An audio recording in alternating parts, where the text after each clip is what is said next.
If you're not willing to walk in the fucking pile of shit that the CEO is designed to walk in, do not start a business. Welcome to the Bedros Keuilian Show. Getting rich is easy, and I figured out how to get rich once I figured these things out, and I want to share them with you now. Hey guys, welcome to the Bedros Keuilian Show. My name is Bedros Keuilian, and I've got an awesome episode teed up for you today, and it is about getting rich and making your business work, what you do as a CEO. But first, if you're watching this on YouTube, 74% of you watching this are not subscribed to our YouTube channel. Please do me a favor and subscribe. It costs you nothing. It's absolutely free, and it helps get the word out so that we can help people make more money, have more meaning, and develop greater self-mastery in life. So without further ado, let's get started. So I got a wild hair up my ass, and that's why I wanted to make this particular episode. I'm sick and fucking tired of these gurus out there, and I say the gurus in quotes, who tell you that starting a business is easy, that starting a business is something that anyone can do and anyone can be successful at it. That is untrue. Now, I started this episode off by saying, look, getting rich is super easy. And it is. It is. If you are aware of what I'm about to share with you, and if you're willing to take that on, right? It's almost like a marriage vow. Like if you're willing, like the pastor will say, all right, well, are you willing to honor them and respect them and take care of them in sickness and in health, et cetera? And you're like, oh, check. Then, you know what you're in for, right? And obviously 57% of society is a fucking liar because they end up, getting a divorce for some reason or another. But ultimately, if you made those vows and you took that commitment, then you should be sticking to it, right? And so the problem is people don't know what they're getting into when business is concerned. They're like, man, I just started a business and I am now the CEO and head honcho of my business. And so things are going to look very, very successful for me because that's what all the gurus out there are telling you. And look, I know, when I got a ranch. Got a 26-acre ranch in Temecula, California, right? And we got the animals on there. We run events on there, and it's super fun, and it's really cool, and we can go there and ride the ATVs, and it's just an awesome thing to have a ranch. And then we've got this underground shooting range that we built out on the ranch, which is fucking rad. And I've got rental properties and homes and stocks and cryptos and multiple companies and businesses. But all of those things came at a cost. And it's kind of like that with the wedding vows again. Are you willing to pay the cost to be the boss? And if you are, then you know what you're in for. But when I see all these gurus out there talking about this, that, and the other, and I happen to sometimes see these motherfuckers in green rooms when I'm, asked to be a keynote speaker at an event, and I later find out that they're broke, that they're fucking leasing their Lambos and they're fucking, leasing a private jet, because you could do that. You can go to NetJet and nothing wrong with that, man. You can go to NetJet and rent a jet and do a photo shoot on a jet and then look like a baller and all this shit. But at the end of the day, you don't want to look like a baller and be a broke bitch, right? You want to actually be a baller, but there's a cost to be paid. And I'm going to tell you what it is. I'm going to give you the brutal, honest truth about what it takes to be an entrepreneur, on what CEO, Chief Executive Officer, really means. Because the moment you fill out your corporate paperwork, let me tell you, you are the CEO. And most people think that when you start a business, it's going to be, well, hey, this is going to be fun. I get to do it with my friends, my homies, right? I'm going to get rich. I'm going to be respected. I'm going to be recognized. And I'm going to have status and cars and homes and money. And it's going to be like a fucking movie. And all that can absolutely happen. Like, that's my life today. But I'm 21 years into being an entrepreneur. And I can tell you the first 5 years, it is the fucking loneliest thing you could do, being the CEO of a company. The first 10 years, it's a gut check. You're like, what the fuck did I do? Like, I'm missing out on weekends. I'm missing out on family time. I'm missing out on my fucking mental health. I'm missing out. I'm sacrificing more time and money than I thought this thing was going to take from me.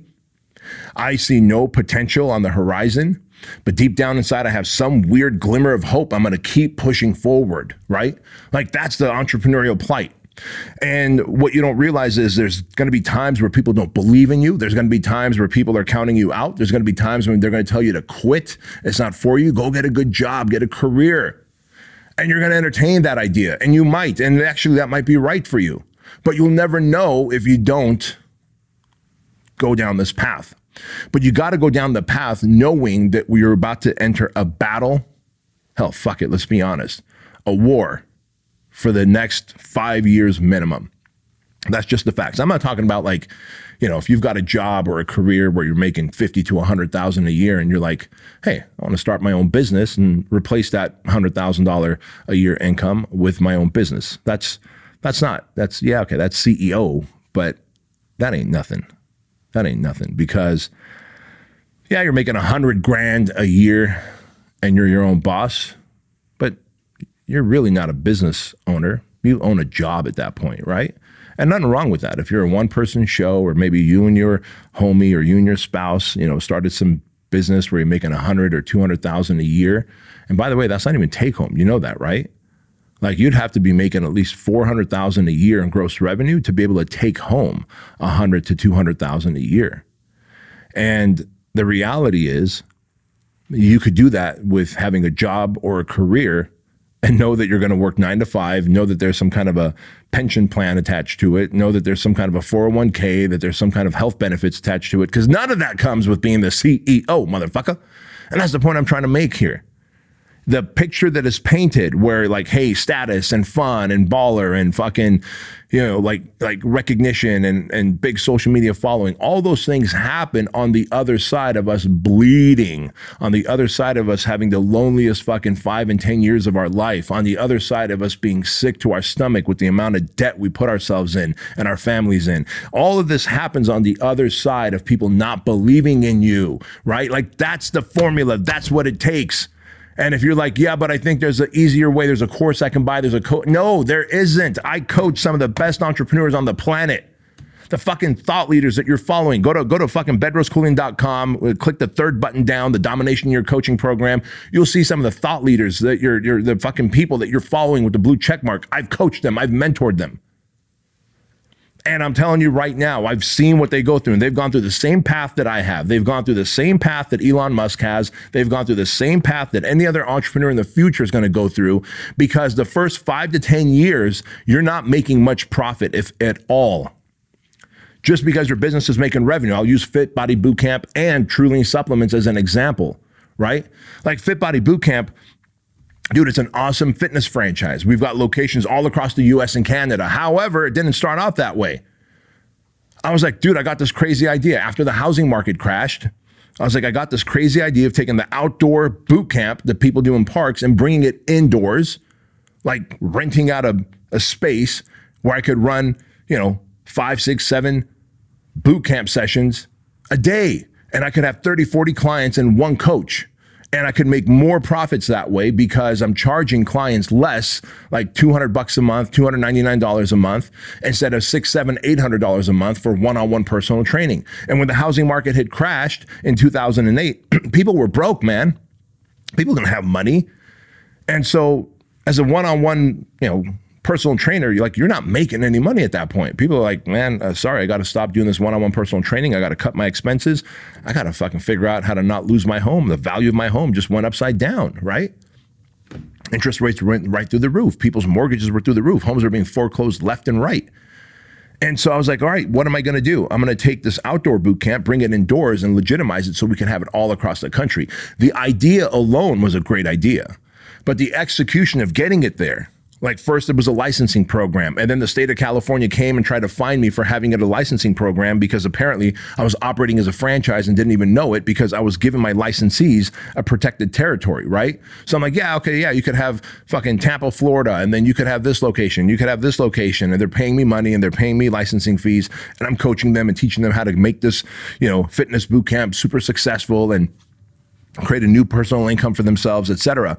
But at the same time, the state of California comes to me and says, hey, by giving them a protected territory, you're now operating as a franchise, but yet you're a licensing program. So you are going to get a fine of $2,500 per location that you have licensed, right? I was like, dude, I ain't got that kind of fucking money. Now, you think I planned for that? Do you think I planned for that when I decided to take the outdoor boot camp, bring it indoors and call it Fit Body Boot Camp and then scale it across the United States and Canada, and now we're going to scale it across the world? No, I didn't. I just wanted to help people lose weight, get fit, and have a place to work out where they don't feel intimidated, where they can get good coaching, good nutrition coaching, good fitness coaching, good mindset coaching, and then we could keep building on top of that, right? Like that was the dream. But the dream always starts off with a fucking nightmare. It doesn't matter what you do. Same with Truly supplements. Same with my coaching business. Because at some point you are outspending what you're making. That is the nature of business, and no one is telling you this, and I'm going to tell you this. In the very beginning, you're outspending what you're making. Truly supplements, for example, I invested $1.4 million of my money that I built through obviously growing my other companies. And I was like, all right, I'm going to hire a team, and my team and I, we're going to start creating the supplement line called Truly, right? The healthiest supplements with no shortcuts, no fillers, no GMO, the best fucking thing ever, period, right? And actually now the wellness shot, the Truly wellness shot has become our flagship product. And you see all these people promoting it and talking about it because it's a great product. But we're on year 5 now of Truly, right? And we're just now starting to turn a profit. Yet we've been making millions in revenue before that.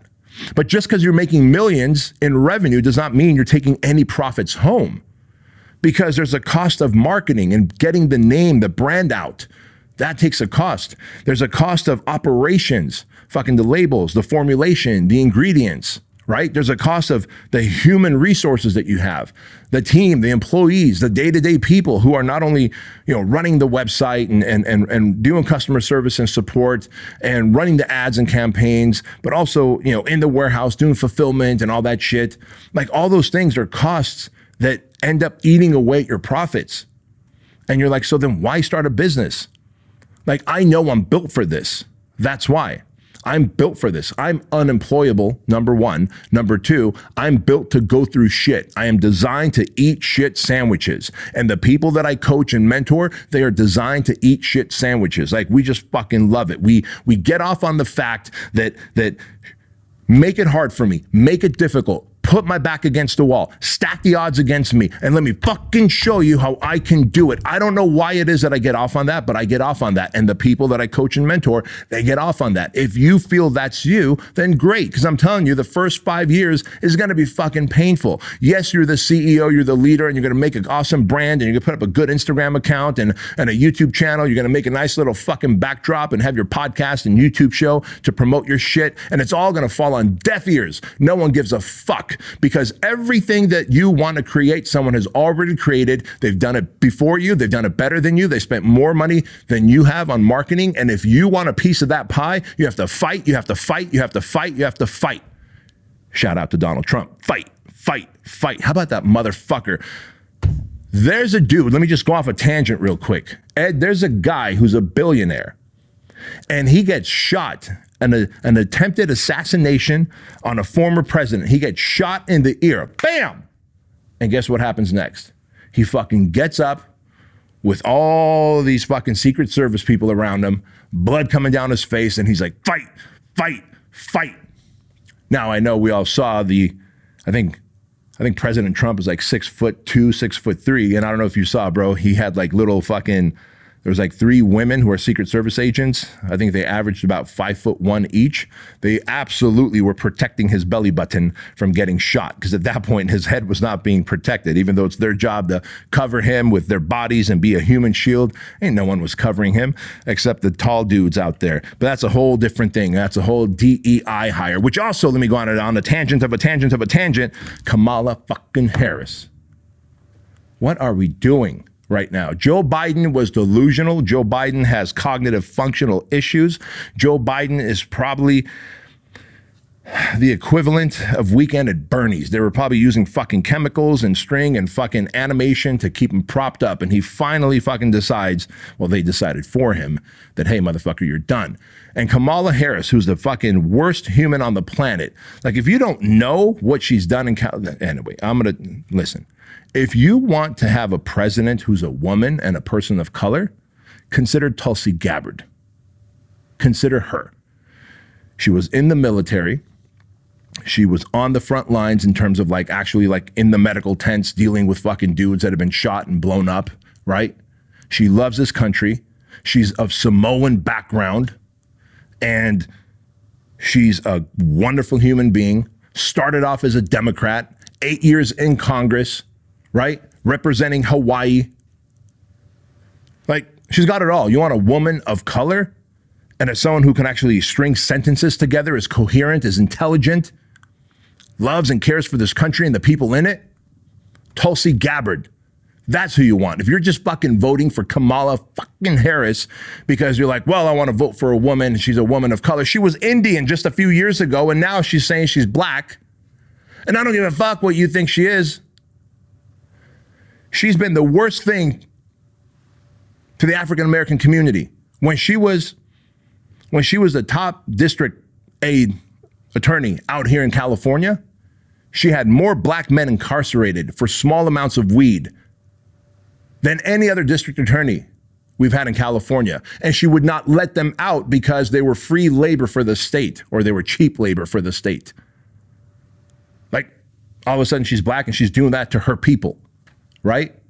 And by the way, there was a dude who was on death row and they had found evidence that would free him, and she kept blocking the evidence from coming out until finally the court system above her allowed the evidence to be submitted, and this person went free.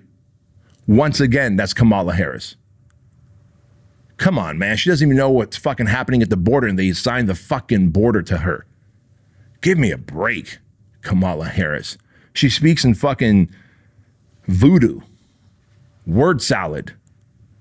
It's like a constant fucking epileptic stroke that she's having. It's the only way I can justify the words that are coming out of her mouth. The fuck is she saying? Do not fall for this, man. Self-mastery means doing what you have to do because you're called to do it over what you want to do because you don't feel like doing it. It absolutely exceeded my expectations. Incredibly epic event, incredibly inspiring. Surrounding yourself with these millionaires and billionaires and them openly sharing their concepts, their steps. And at BK Live, every single speaker has been there, done that 10 times over. So much energy, so much motivation, and just want to strive to be better just by being here alone.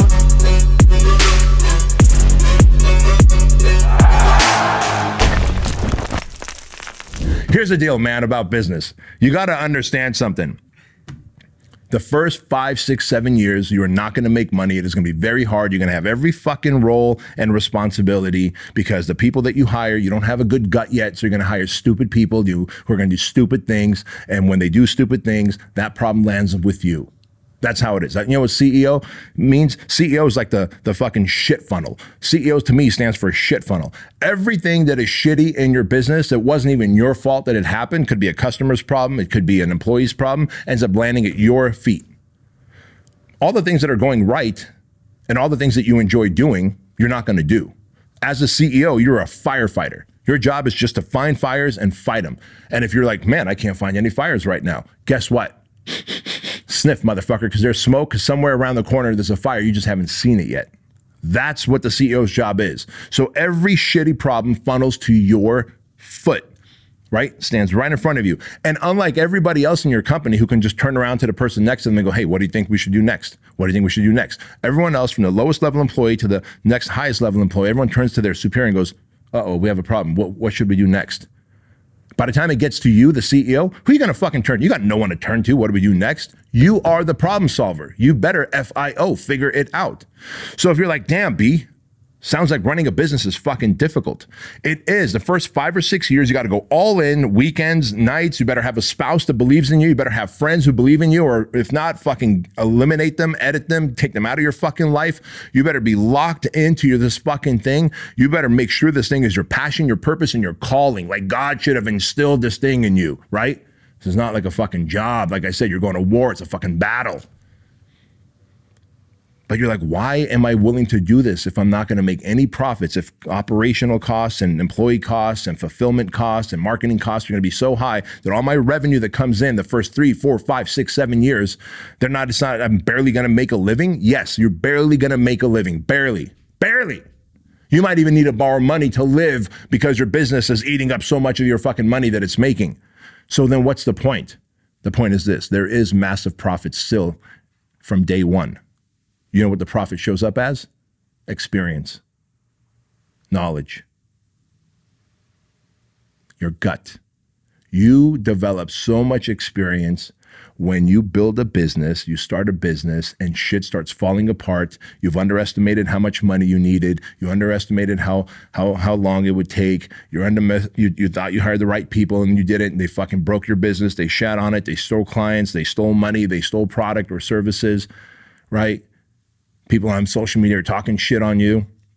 Your competition's trying to fucking squash you. But what you're getting is experience that cannot be bought. That is a very, very profitable thing. You cannot go to college and get that kind of experience.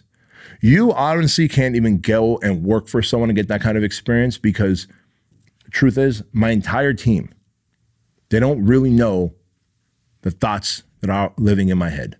They don't know the magnitude of the suffering that I had to go through the first 5 years. I can tell them, I can tell you, you've heard the story about head of operations that took all of our franchise contracts within the first 3 years of Fit Body Bootcamp, and she, on her way out from quitting, she fucking put them all in a garbage bag and poured carpet cleaning solution and fucking coffee and just fucking ruined all those franchise contracts. Not that we had a lot of franchises back then. I mean, this was, 10, 11 years ago. But that was fucking crazy. Like, I didn't fucking anticipate that.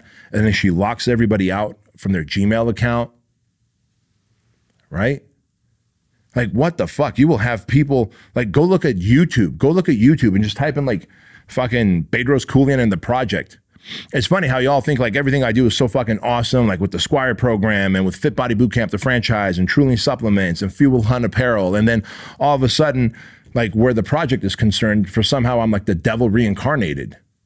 Like, here I am today, 21 years in business, literally saving men from killing themselves. That's what the project does. Gives men hope, helps them overcome their shit, gives them an opportunity to heal. We introduce them to therapists. We take them through some fucking, they talk about shit that I would never share. The thing that these men have talked about at the project to get off their chest, to start healing, I will take to my fucking grave. But because of a few clips that we intentionally put out there on social media when we're running a project class, to obviously to get attention, to go viral, some of these fucking retarded YouTube creators that have 5 million, 7 million, 10 million subscribers start shitting on us, saying, oh, look, they're running a Navy SEAL boot camp behind a fucking Walmart. Well, fuck you. How many fucking lives have you saved? And I know what they're going to say. Oh, and they also killed someone in class 5. They killed someone in class 5. First of all, we didn't fucking kill anyone. Rick Spoon, who died in class 5, had an enlarged heart. Autopsy report showed it. Probably had the enlarged heart his whole fucking life. He could have been running a marathon, a fucking triathlon, or doing the project, and he would have died. And the biggest fucking thing that I hate about all of this is that I will keep running the project even when all these fucking idiots talk shit. You are going to have to deal with that. And the biggest thing I hate about this is, like, when my daughter see these YouTube videos, because they actually follow some of those content creators. And believe it or not, some of them are actually pretty funny. They're actually pretty funny. And the way they shit on us is pretty funny. But it's absolutely untrue, the things they say. It's misleading. And I get it. They do it because they want to get the clicks. You know, Alpha Male Boot Camp. We never called the project Alpha Male Boot Camp. But the point I'm making is, even though my kids see it, and then I have to talk to them like, hey guys, you guys know what the project is? Because they tell me, like, Dad, that's not what the project is. What these guys are saying, that's not what the project is. This is fucked up. Are you going to reach out to them? Are you going to put up a video and say something about them? And I'm not. And you are going to have to do the same. You're going to have such thick skin where people are going to shit on a business of yours. And by the way, every single one of my businesses feel like they're my own little babies. So imagine someone's telling your baby that they're ugly, that they're stupid, that you shouldn't even do it. You should fucking kill it. Are you willing to go through all that? And if you think it's just the first 5 years, it's not. The first 5 years, you just don't make any money, right?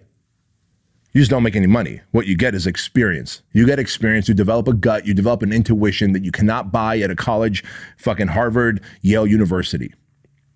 The profits that you make the first 5 years is experience, wisdom, intuition, all those things. Because the revenue goes right back into the company. You keep getting in more debt. keeps taking longer. And the fucking pandemic comes and fucking ruined. That wasn't in your plans, was it? When you fucking draw your business out on the back of a napkin one day, that wasn't in your fucking business plans. About a decade from now, a pandemic will come and shit on your fucking business. But that's what it takes to be a fucking CEO. Are you willing to pivot? Are you willing to lead your team? Are you willing to figure it out again? You're like, yeah, but I've made it, man. I deserve all this now. Well, guess what? I had to sell off rental properties during the pandemic to keep bringing in money into my company, to keep my staff employed, because the PPP money and the fucking government assistance money and all that shit they gave was not enough to keep my big empire going. So I had to sell off some of my fucking rental properties, my assets. Are you willing to do that?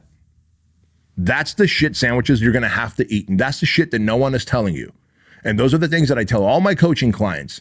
Because it's one thing when you're making 100, 200, 300, 400, 500,000 a year. It's another thing when you're making in the millions, 7 figures, multiple 7 figures, 8 figures, 9 figures, where I play. And it's a fucking great life that I have. But I know sometime around the corner, something's going to come up again, and I have to be the one. The buck will stop with me. Look, next October, this coming October, we're running another project class, which ironically is the last and final project class. We had committed to running it for 5 years and 20 classes. So here we are. The 20th and final class is October. By the way, if you want to sign up for the project, you're a dude, you want to really change and transform your life, from your marriage to your fucking mindset, to your money, to your fucking relationships, everything. You're fucking addicted, you're depressed, you're sad, and you're like, what do I do? Yes, it's $18,000. $18,000 for 75 hours. You can go to the Marine Corps and they'll pay you to go through boot camp like that. Guess what, fucknut? I don't think in the Marine Corps or any kind of military boot camp, they're teaching you self-development. They're teaching you how to create multiple income streams. They're connecting you to other potential entrepreneurs like you that you can scale bigger and faster with. You're not part of a network of other like-minded entrepreneurs. This is why we have dudes that are former military that go through the project. We have dudes that are fucking first responders that go through the project. We have entrepreneurs that go through the project. And I get it, it ain't for everyone. And it is a lifelong friendship and brotherhood that we have. It's not just 18 hours, it's the rest of your fucking life. And when men tell me that, man, if it wasn't for the project, I don't know if I'll be here, and I'll go, why? They go, well, about 3 months ago, I was sitting in a park at fucking 1 a.m. in the morning with a pistol on my lap, ready to make a really bad decision. That's the fucking shit that drives me. That's the shit that keeps me going. But you don't see that on those fucking YouTube channels with those fucking content creators who are shitting on the project and clickbaiting you to watch it. And I'm okay with that, but I'm telling you, you better be okay with your version of that. Whatever it is, your version of that will exist. And if you're not willing to walk through that shit, to deal with it when it comes up, if you're gonna fall apart and crack and fucking cry and complain and say it's not fair, then entrepreneurship is not for you. But I can tell you that the fucking lifestyle that I have, the money that I donate to Shriners Children's Hospital, Toys for Tots, and Compassion International every year gives me so much fucking hope for the humanity, just for humanity itself. Because I get to help little kids get surgeries whose families can't afford surgeries for cleft palate, burn victims, fix their spine because they were born with a fucked up spine. Kids every year for Christmas who don't have a single Christmas gift to open. I make sure that hundreds and thousands of kids have a Christmas gift to open. I do that through Toys for Tots every year. Got 97 kids adopted through Compassion International, so they have clean water, clean food, pen, paper, and good clothes and housing in a third world country to get some fucking basic level of education that we take for granted here. Like, being a fucking awesome entrepreneur is great. Being a mediocre entrepreneur is literally the fastest way to get a divorce, the fastest way to ruin your credit, the fastest way to hate your life. So you better be dialed in with focus, consistency, discipline. This is when I say, like, get fit. Mentally, physically, emotionally, get fit, get jacked. You don't know what level of stress and hardship is gonna come around the corner when you're an entrepreneur. You just know something's gonna come. And if you're naive and you're like, well, after 5 years, then I can start making profits and I can hire people. Trust me, the people that you hired who are the most competent, one day, all of a sudden, I've had people just poof, become incompetent.